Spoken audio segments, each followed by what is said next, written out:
আজ আমার গন্তব্য ছিল নেপালের কাস্কি জেলায় অবস্থিত গুরুং সম্প্রদায়ের মানুষদের দ্বারা গড়ে ওঠা অন্নপূর্ণা সার্কিটের প্রবেশদ্বার ছোট্ট পাহাড়ি অপূর্ব গ্রাম গান্দ্রুক।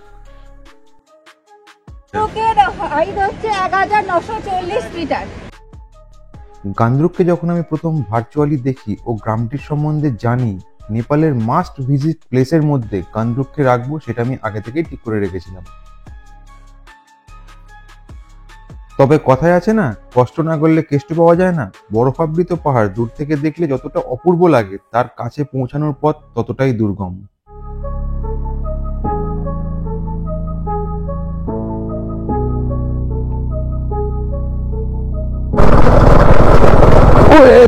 এইটা অফরোড।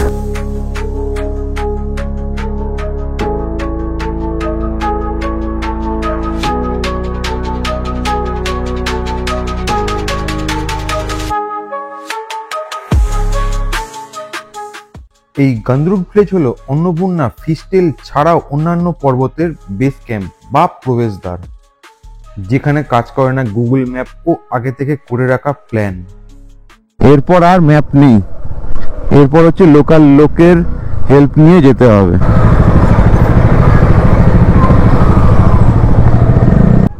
ও সামনে তো চেকপোস্ট আপনি হোকা চেকপোস্ট মে আপকো জীবনে যা কখনো করিনি বা করার কথা ভাবিওনি, সেই সমস্ত চ্যালেঞ্জ ফেস করতে হয়েছিল আমাদের। সামনের এটা দেখে বোঝা যাচ্ছে এটা ল্যান্ডস্লাইড জোন, বসে গেছে পাহাড়। এই জন্যে বাড়ির লোক বলেন সকালে উঠে একটু মর্নিং ওয়াক কর।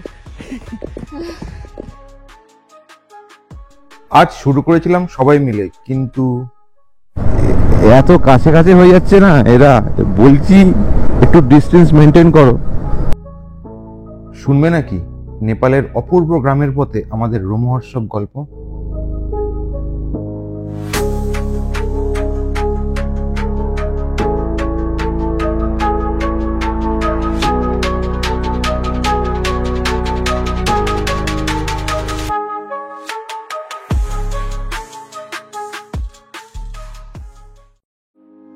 সো আজকের দিনটা খুব সুন্দর করে স্টার্ট করার জন্য আমরা ঘুম থেকে উঠে পড়ি ভোর 4টার সময়। এরপর গাড়িটাকে কোল্ড স্টার্ট দিয়ে নিজেরাও রেডি হয়ে বেরিয়ে পড়ি। পোখরা সিটি থেকে 10 কিলোমিটার দূরে রাতের অন্ধকারে আমরা পৌঁছে যাই সারাংকোট সানরাইজ ভিউ পয়েন্টে। Good morning from Pokhara. এখন বাজে ঘড়িতে 5টা 10 আর আমরা বেরিয়ে পড়েছি সারাংকোটের সানরাইজ দেখতে। সকালবেলা এখন সিঁড়ি উঠতে হবে প্রায়। এই জন্যে বাড়ির লোক বলেন সকালে উঠে একটু মর্নিং ওয়াক কর। হবে মনে হয় 10-12টা সিঁড়ি উঠেছি। কালকে যা মটন খেয়েছিলাম সব গলে গেল, চর্বি মোটা হবে না। কোথায় গাছপালার মধ্যে আটকে গেছে। বেশি কথা বলছি না, মোটামুটি 600 মিটার উঠতে হবে। 120 টাকা 120 টাকা বেঙ্গলি মে। টাওয়ার একটা আছে ভিউ পয়েন্ট ওপরে, যাচ্ছি সেটাই। ওটাই উঠতে গেলে 260 টাকা করে টিকিট কাটতে হয় মাথা পিছু। চলো উপরে যাই, ওখান থেকে ভিউটা একটু ভালো পাওয়া যায়, একটু ভিড়টা কম হয়। সানরাইজ হওয়ার টাইম হয়ে এসছে। পিছন দিক থেকে সানরাইজ হবে, এই পাশ থেকে সানরাইজ হবে। আর এই পাশের পিকগুলো মোটামুটি দেখা যাচ্ছে, সাদা হয়ে গেছে, কিন্তু কালারটা আরেকটু পর সুন্দর ফাটবে। আর দেখো এখানে প্রচুর লোক সব বসে গেছে। এটা সব থেকে টপের ভিউ পয়েন্ট, আরেকটা আছে ওই উপরের ভিউ পয়েন্ট। মোটামুটি এই সিঁড়িগুলোই উঠে অবস্থা খারাপ হয়ে গেছে, ওই জন্য উপরে উঠিনি। ওই পাশটা দিয়ে সানরাইজ হচ্ছে, ঠিক পিছন দিকেই রয়েছে হচ্ছে আমাদের সেই ফেওয়া লেক। ওই পাশটা হচ্ছে পুরো ফেওয়া লেকটা দেখা যাচ্ছে, মানে পুরো পোখরা সিটিটা এই পাশটা।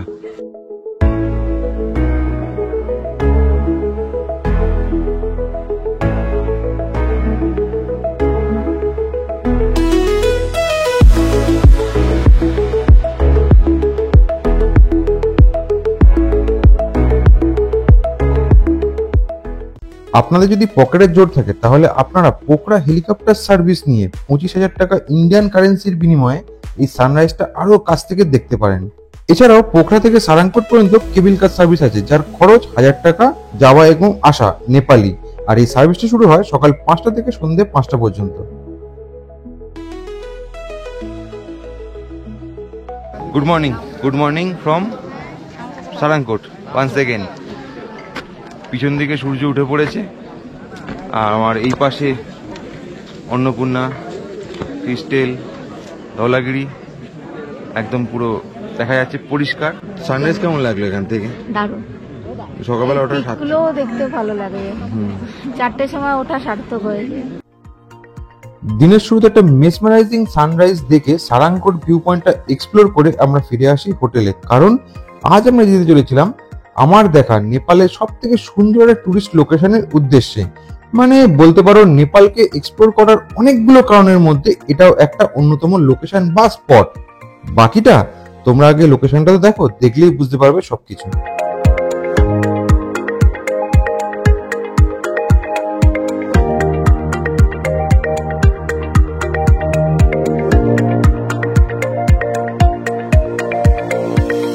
যেরকম আর কি ভাবি সেরকম তো হয় না। ভেবেছিলাম মোটামুটি 8টায় বেরিয়ে যাবো, তো 8টায় বেরোনো হয়নি। 8টা বেজে 5 এখন হয়ে গেছে ইন্ডিয়া টাইমে, আর তার মানে এখানকার টাইমে আরো 8:20 হয়ে গেছে 15 মিনিটে গিয়ে। পোকরা শহর আবার ফিরে যাচ্ছে তার ব্যস্ততম জীবনে, শুরু করে দিচ্ছে তাদের কাজ।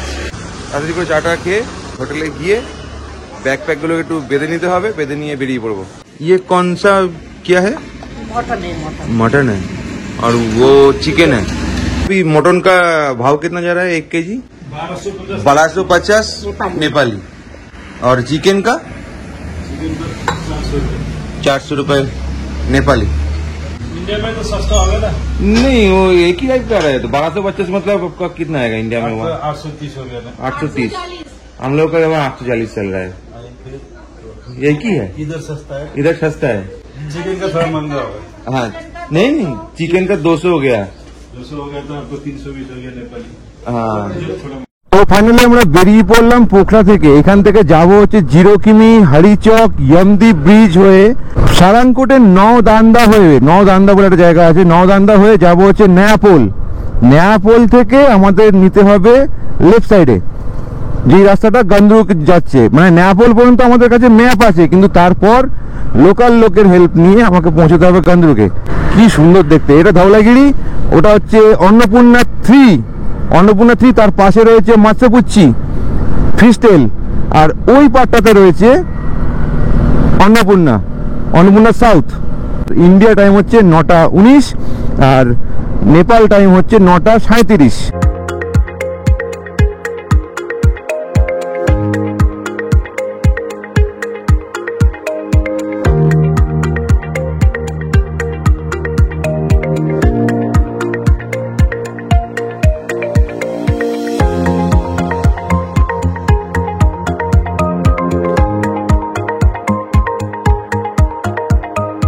আর এই যে জায়গাটা ক্রস করছি, এই জায়গাটার নাম হচ্ছে নাগদান্দা। এই জায়গাটাতেও বেশ থাকার জায়গা আছে। ফেরার দিন ইচ্ছা আছে এরকম জায়গায় কোনো একটা থাকার। বেশ ভ্যালিটা সামনে দেখো কি সুন্দর একটা ভ্যালি। আমার টিমকে এতক্ষণ পর পেয়েছি, মানে একটু আগে পরে হচ্ছিল, মানে বেশি দূরে নয়, তবুও এইরকম ভাবে লাইন আপে পাচ্ছিলাম না। কিন্তু এত কাছে হয়ে যাচ্ছে না এরা, বলছি একটু ডিস্টেন্স মেনটেন করো। সব দেখো গায়ে নামছে।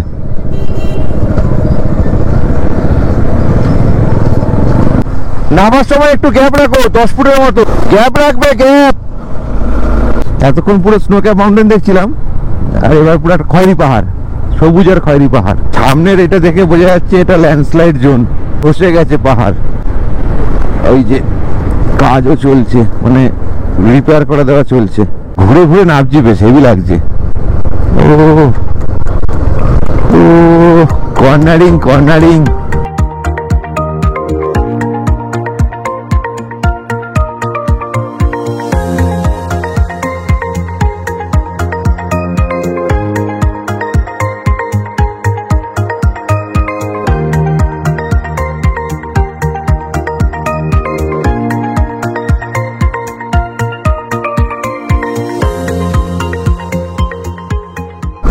এই যে এই জায়গাটা হচ্ছে বিরান্তি, এই পর্যন্তই ম্যাপ কাজ করবে, এরপর আর ম্যাপ নেই। এরপর হচ্ছে লোকাল লোকের হেল্প নিয়ে যেতে হবে। এই যে এই ব্রিজটা টপকালেই আমাকে এক্ষুনি মনে হয় চেকপোস্টে দাঁড়া করাবে মোস্ট প্রবাবলি।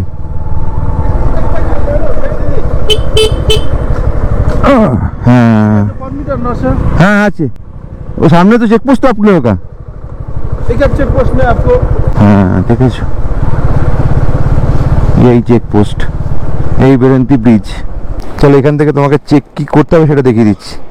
এটা জমসন আমার মানে মুক্তিনাথ, এটা জমসন মুক্তিনাথ, এটা হচ্ছে গন্দ্রুক প্রিয়ার, গন্দ্রুক আমার, 1000, 1000, 2000, 3000, 4000 गंद्रुक।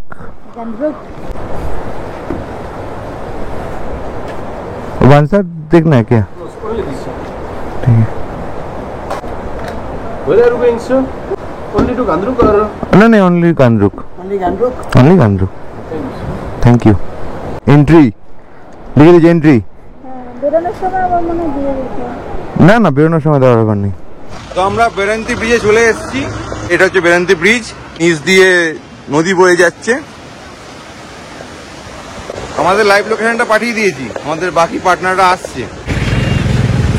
হ্যাঁ সব ঢুকছে, রাস্তা ভুল না, বললাম আমার সাথে চলো না, ঠিক হয়েছে। এটা আমরা দাঁড়িয়ে আছি বেরেন্তিতে 1025 মিটারে। আমরা যাব হচ্ছে গন্দ্রুকে। রাস্তাটা দেখি তো কোন রাস্তাটা দিয়ে যাচ্ছে। এই রাস্তাটা দিয়ে, এই রাস্তাটা দিয়ে, এই রাস্তাটা দিয়ে, এই গন্দ্রুক। গন্দ্রুকের হাইট হচ্ছে 1940 মিটার। এবার মজার বিষয় হচ্ছে এই রুটটাতে কিন্তু বাস চলে, গান্ধুকে বাস সার্ভিস আছে পোখরা থেকে। যে এই লাল ডটটা দিয়ে রেখেছে জিপেবেল রোড, সেই লাল রাস্তাটা দিয়ে তোমাদের পুরো ভালো করে ইনফরমেশনটা দিয়ে দিচ্ছি। কোনো ভয় পাওয়ার ব্যাপার নেই, এটা রাস্তা আছে, কিন্তু মানুষ ট্রেক করে বলে ম্যাপে দেখায় না। বাসটা নামছে দেখো, এইখানে কিছুটা রাস্তা খারাপ বলা যেতে পারে।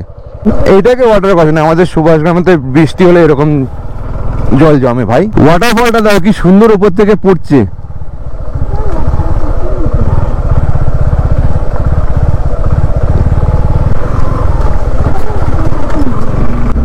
কত সুন্দর রাস্তা, যতক্ষণ পাচ্ছি চালিয়ে নি একটু।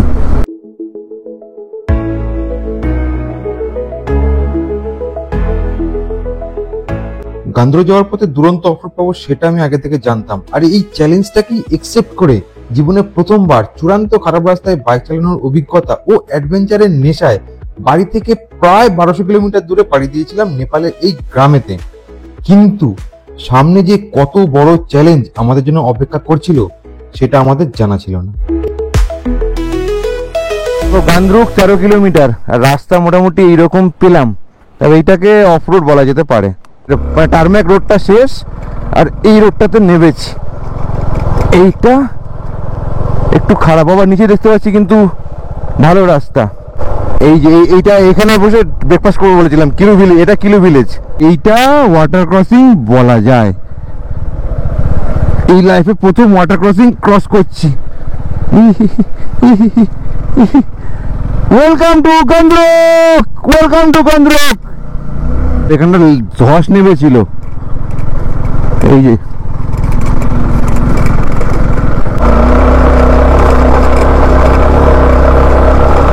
বাবা কি খাড়াই। এইবার অফরোড, এইবার অফরোড। ও তেরি, এইটা অফরোড, এটা ঠিক আছে।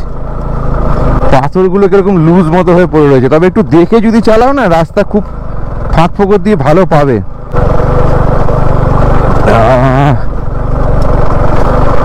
লাভলি অফরোড, লাইফে প্রথম এইটা অফরোড আমি করছি। এইবার মোটামুটি অফরোড হচ্ছে। হ্যাঁ গন্দ্রুকের রাস্তা অফরোড আছে। বাবা এইখানটা, এই জায়গাটা হয়তো কিছুটা ইয়ে রাখবো, রাখবো তোমাদের রাস্তাটা ভালো করে দেখানোর জন্য। হয়তো একটু ভিডিওটা এই জায়গাতে সেকেন্ড গিয়ারে উঠছেই না গাড়ি, ফার্স্ট গিয়ার।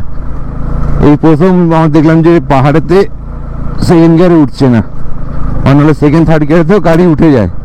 গাড়ি আটকেছে,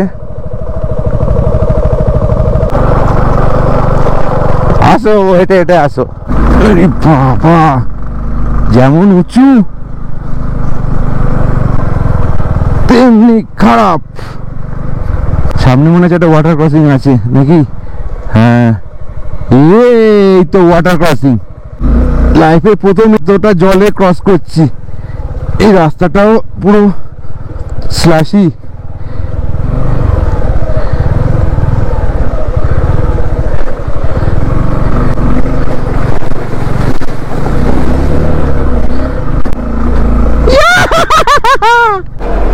ধুলো। Bye bye. ও মজা আছে অফ রোড করে এখানে।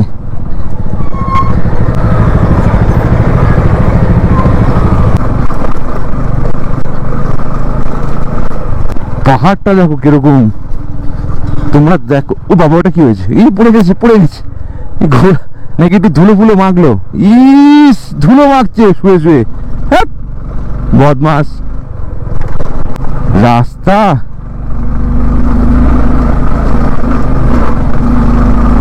এটা অন্নপূর্ণা সাউথ ফিস্টেল। ওই যে বাইকানটা আবার একটু ঢালাই রাস্তা করে দিয়েছে। দেখো বাবা, পাকিয়ে উঠে যাও। আবার শেষ। এখানে তো লোকজন, এটা কি জায়গা?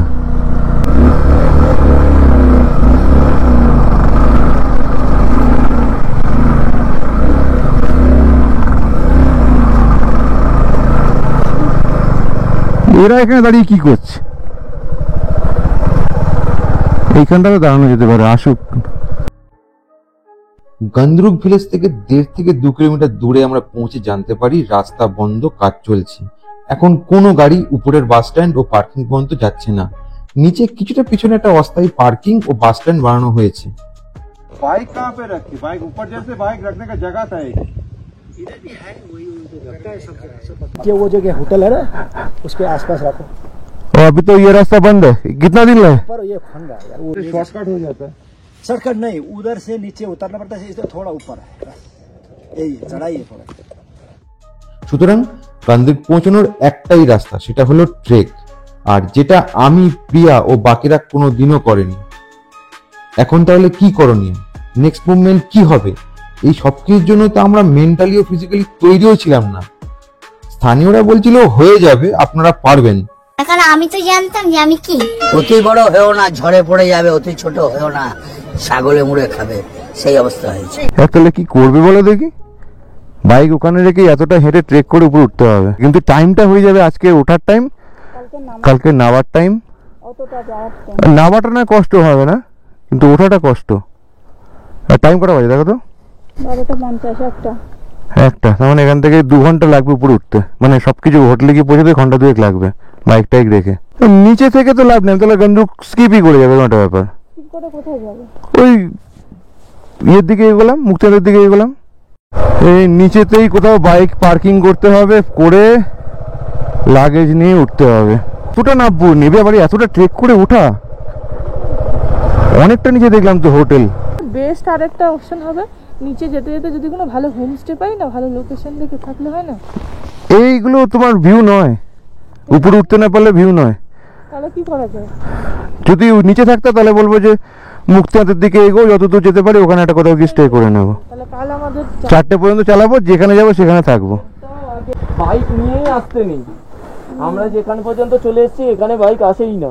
হ্যাঁ বললো তো তো উপরে ওঠে। এই রাস্তাটা ধস নেবে, কাজ হচ্ছে, ওই জন্য বন্ধ রেখেছে। ওই যে ড্রাইভারটা আছে বললো যে নিচে হোটেলে ব্যাগ রেখে তবে তোমরা বাইক টাইক রেখে সে গান্দ্রুক মিস করা যাবে না, তাই বাকিরা বেরিয়ে গেছে একটু ঘাসার দিকে, আর আমি এইখানেতে বাইকটা পার্ক করে দিয়েছি। এরকম ভাবে পুরো ঢেকে দেবে সারা রাত্রি। 150 নেপালি বললো, টোটালটা রেখে দিয়েছি, সব টোটাল প্যাক করে দেবে। গায়ের জ্যাকেট ট্যাকেট সব রেখে দিয়েছি, শুধু জামা প্যান্টটা রয়েছে। আর থার্মাল গুলো তো ওই টপ বক্সের মধ্যে রয়েছে, এই যে দেখতে পাচ্ছ। এই 2জন পোর্টারকে নিয়ে নিয়েছি, ওনারা বললো 500 নেপালিতে উপরে পৌঁছে দেবে, কারণ এইখান থেকে বেশ কিছুটা উঠে হেঁটে উঠতে হবে ওই সেই জায়গাটা পর্যন্ত, মানে গান্দ্রুকের বাস স্ট্যান্ড পর্যন্ত। এবার বাস স্ট্যান্ড থেকে আরো কিছুটা উঠতে হবে তোমার হোটেলেতে। তো মোটামুটি ঠিক আছে, একা এতগুলো নিয়ে উঠতে গেলে হয়ে যেত। ওখান থেকে হতো, কিন্তু এখান থেকে পেরে উঠবো না। মোটামুটি এখন ট্রেকিং করছি, 1:30 বাজে, তো ঘন্টা খানেকের মধ্যে হয়ে যাবে আশা করছি। এইটা বলা যেতে পারে নেপালে এসে বেকার ফেসেছি। এত সুন্দর যদি কাছে এসে যদি আরো কাছ থেকে দেখতে না পাই। নেপালে অফ রোডও হয়ে গেল, এবার ট্রেকিংও হবে, অনেকটা উঠতে হবে, প্রচুর চড়াই। তো মেন্টাল হেলথের সাথে ফিজিক্যাল হেলথও এখানে একদম চাঙ্গা হয়ে যাবে।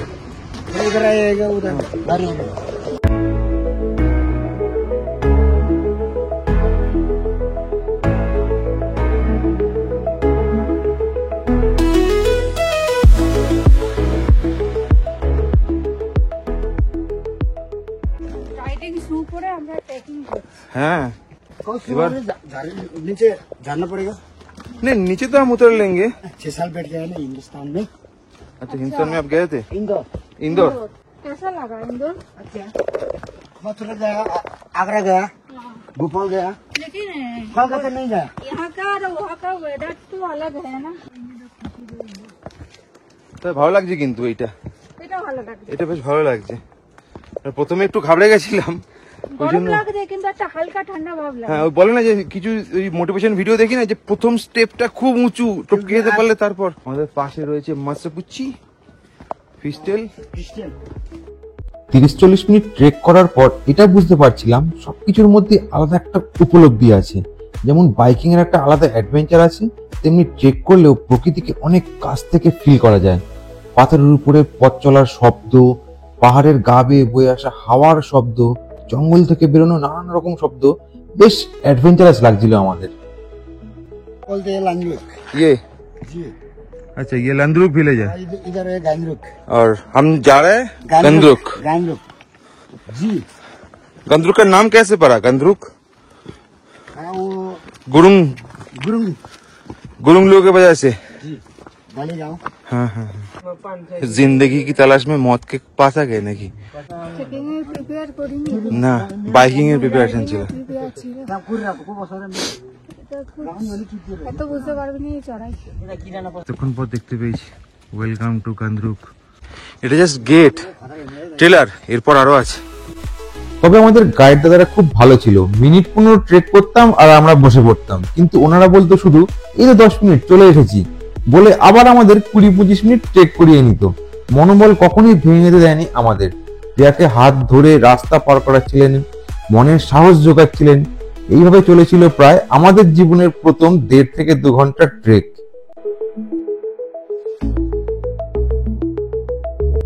बस स्टेशन है ना इधर, उसको नीचे मिलेगा क्या मिलेगा? चीतुआ चीता जी। सबसे दिन में या विंटर में?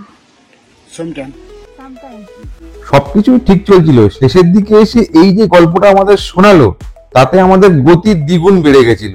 হতে পারে এটাও ওনাদের কোনো ট্রিক, ট্রেকের স্পিড বাড়ানোর।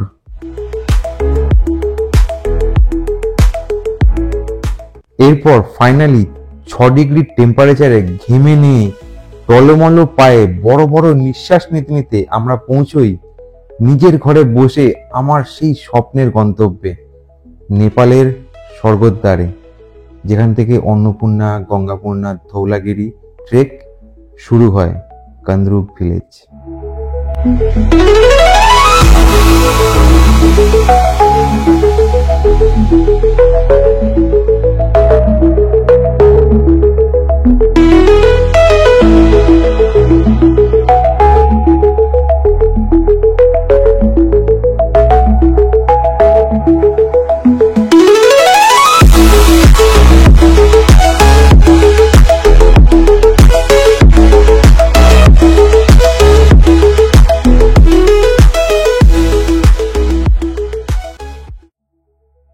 রুমে ঢুকে চেক ইন করতে করতে সময় হয়ে গেছিল প্রায় 3:45। দুপুরবেলার লাঞ্চটা আজ আমরা সেরেছিলাম ইন্ডিয়া থেকে নিয়ে যাওয়া কাপ নুডলস ও স্যুপ দিয়ে, কিন্তু আমার কাছে ইলেকট্রিক কেটল ছিল না। তো আমি যখন হোমস্টে দিদিকে বললাম এই দুটো খাবার যদি বানিয়ে দেন তাহলে আমি দুপুরবেলা টিফিনটা সেরে নিতে পারতাম, উনি এক কথায় রাজি হয়ে গেল আর সঙ্গে সঙ্গে বানিয়ে দিল গরমা গরম এই ম্যাগি আর স্যুপটা। আর সেটা নিয়ে আমি চলে গেলাম আমার পছন্দের একটা স্পটেতে। दीदी बहुत अच्छे है, बहुत अच्छे है। दीदीर पेछने देखो, দিদির পিছনে আছে জান্নাত। धन्यवाद आप लोग आए, मैं बहुत खुश हूँ। मुझे हम लोगों को बहुत अच्छा लगा। আর খেলা চলছে এদিকে এনপিএল, নেপাল প্রিমিয়ার লিগ। अच्छा আমরা স্টেট নয় দেশ চেঞ্জ করেছি না। দিদি দেখো বানিয়ে দিয়ে দিয়েছে পুরো একদম। ও স্পুন ফোক। থ্যাংক ইউ দিদি ওয়ান্স अगेन। धन्यवाद। চিয়ার্স। মানে এইরকম একটা আমি স্বপ্নে দেখেছিলাম, স্বপ্নে আমি যখন ইন্ডিয়ায় ছিলাম তখন স্বপ্নে দেখেছিলাম যে এইরকম একটা অ্যাম্বিয়েন্সে বসে আমি এখানে বসে এরকম ভাবে খাবো। এত প্রতিকূলতা তোমরা দেখেছো টোটালটাই। অন্নপূর্ণা গঙ্গাপূর্ণা ফিস্টেল মৎস্যপুচ্ছি বলে এখানকার স্থানীয়রা। এই গান্ধরূপ ভিলেজে বসে পুরো ভিলেজটা দেখতে পাচ্ছি এখান থেকে 180 ভিউতে। 360 বলটা ভুল হবে না, 360 ভিউটা দেখতে পাচ্ছি, ফার্স্ট ভিউ দেখা যাচ্ছে পুরো। মানে আমি আপাতত 180 দেখতে পাচ্ছি। খুব এক্সাইটেড সুরাজ। কেমন লাগছে বলো? আমি একটা স্বপ্ন ছিল যে এই জায়গাটাতে আমি একটু এনজয় করবো, মানে এটাই আজকের মানে গান্ধরূপটাই তো আজকে থাম্বনেলে রয়েছে, তো সেটা যদি করতে না পারি তাহলে কি করে হবে? জায়গাটা কেমন লাগছে বলো? এই কটেজটা পার্টিকুলারলি, এই কটেজটা মানে এই হোমস্টেটা দিদি যেমন দুর্ধর্ষ দেখেছো আমাদের কেমন ভাবে হেল্প করেছে, আর এনার এখান থেকে ভিউ অসাধারণ। তোমরা দেখতে পাচ্ছ, আমরা কিছু বলার নেই। তোমরা যদি মানে এপ্রিল মে এর দিকে আসো এইগুলো আরো সাদা দেখবে, আমাদের থেকে বেশি সাদা দেখবে। আর এখানে স্নো পড়ে। হ্যাঁ, আমাদের রুম কস্ট পড়েছে টোটাল প্যাকেজ আজকে রাত্রেবেলা ডিনার, সকালের চিকেন উইথ চিকেন থাকালি বলে সেটা সমেত, প্লাস সকালবেলা আমাদের ব্রেকফাস্ট দেবেন। প্যাকেজ হচ্ছে উইথ রুম তোমরা দেখে নিয়েছো, দুজনার 3,500 টাকা। আর যদি তোমরা শুধু এমনি রুম নাও তাহলে হচ্ছে 2,500 টাকা নেপালি, সব এনসি বলছি কিন্তু। দুপুরবেলার লাঞ্চ সেরে আমি বসে পড়ি গোপ্রো ফুটেজের ব্যাকআপ নেওয়ার জন্য, কারণ প্রথম দিনের ফুটেজ আমার এমনিতেই কর্পোরেট হয়ে গেছে, তাই কোনো রকম মেমোরি আমি আর নষ্ট হতে দিতে চাই না। সুরাজ বসে পড়েছে নিজের কাজে, মানে সারাদিনে যা যা রেকর্ডিং করেছে সেইগুলো হচ্ছে ট্রান্সফার করছে গোপ্রো থেকে ল্যাপটপে। আর কোথায় বসে করছে দেখো।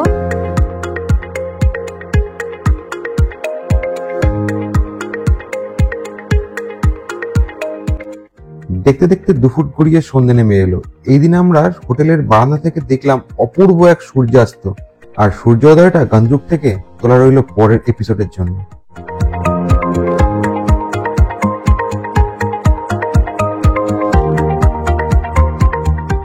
সন্ধ্যেবেলা চোখে পড়লো আমাদের দেখা বিরল এক দৃশ্য।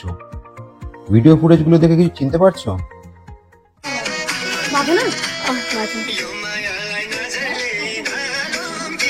আরে হ্যাঁ, আমাদের ইন্ডিয়াতে ব্যান হয়ে যাওয়া সেই টিকটক। নেপালের টিকটকের ক্রেজ দেখে আমাদের ইন্ডিয়ার টিকটকার্স গুলোর জন্য খুব খারাপ লাগছিল। আরে কি সারাদিন কান্নাকাটি শাশুড়ি বউয়ের সিরিয়াল দেখছো, একটু খেলার চ্যানেল লাগাও না। না লাগাবো না। ঠিক আছে, দেখে নেব। কি দেখে নেবে? এটাই যেটা তুমি দেখছো। আরে ইয়ার, এই ফুটেজটা আবার কে গুঁজে দিল? যাই হোক, ইভিনিং এ নেপালের টিকটকারদের সাথে বেশ কিছুক্ষণ সময় কাটিয়ে আমরা ফিরে যাই আমাদের রুমেতে। তবে এই দিন আমি খুব মিস করছিলাম আমার বাকি টিমটাকে। তো রাতের খাবারে চলে এসেছি, ডিনারের জন্য চলে এসেছি। এটা হচ্ছে ডিনারের জায়গা দিদির, আর পুরো জায়গাটা দেখছি কত সুন্দর, ওয়েল মেনটেন, ওয়েল ফার্নিশড। মানে এটা না বললে জাস্টিফাই করা হবে না জায়গাটা সম্বন্ধে বা এই হোটেলটা সম্বন্ধে। কোনো পেট প্রমোশন নয়, কিন্তু নিজের পয়সা খরচা করেই করছি, কিন্তু ভালো জিনিস তোমাদের কাছে যেটা ভালো সেটা একদম ভালো।